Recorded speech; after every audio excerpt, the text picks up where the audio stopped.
Oui, bonjour.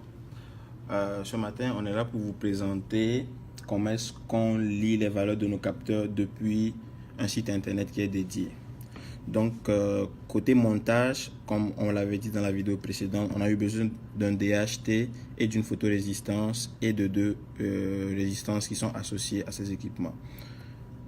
Pour un niveau plus supérieur, on aura besoin d'une puce Wi-Fi pour l'envoi de nos données en ligne. Et on va connecter, la puce permettra au Arduino de se connecter directement en ligne. Niveau programmation, on a besoin, il y a un programme qui envoie les données en ligne, mais dans ce programme, les paramètres qui nous intéressent vraiment, c'est le nom du réseau Wi-Fi auquel la puce va se connecter et le mot de passe de ce réseau. Actuellement, je suis à l'université et j'utilise un réseau Wi-Fi qui est généré par ma tablette ici parce que la sécurité du réseau de l'université ne convient pas à notre application. Et aussi, on a eu besoin de donner un nom à l'objet qu'on envoie et qu'on veut lire. Donc, pratiquement, ça donne quoi comme résultat? À chaque 10 secondes, la puce Wi-Fi envoie des données qui vont se mettre à jour automatiquement dans un compte que nous avons créé sur Freeboard. Et les résultats sont ainsi, on a la température, l'humidité et la luminosité qui sont trois facteurs qui varient instantanément en fonction des modifications qu'on leur apporte. Et ce site internet, vu que c'est un site internet, il est accessible bien sûr via tous les moteurs de recherche.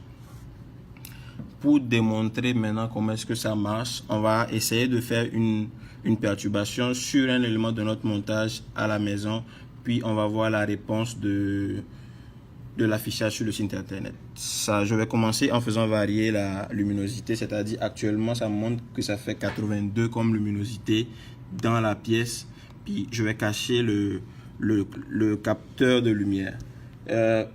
Comme je vous l'ai dit, ça a marché, ça a changé, c'est revenu à 41% maintenant parce que j'ai caché le capteur de lumière et la luminosité dans ma pièce a varié. Et ce site internet, il est accessible via vraiment tous les éléments. On a ce PC, vu que je suis identifié, vu que je suis administrateur, j'ai la possibilité de modifier les paints, mais on a par exemple ma tablette sur laquelle je peux voir que on a aussi accès aux données. Exactement, mais ici j'ai accès aux données en tant qu'utilisateur, fait que je n'ai pas trop l'action sur la modification des données que je reçois. J'ai aussi, pour faire le test, un ordinateur ici sur lequel je peux voir mes données changer et je peux encore faire l'action sur mon capteur, puis après un temps vous allez voir que la luminosité a encore augmenté parce que je viens de toucher à mon capteur, mais ça c'est encore sur un autre client. Et j'ai aussi un téléphone ici pour montrer vraiment que le site est vraiment open source et que tout le monde peut avoir accès au site.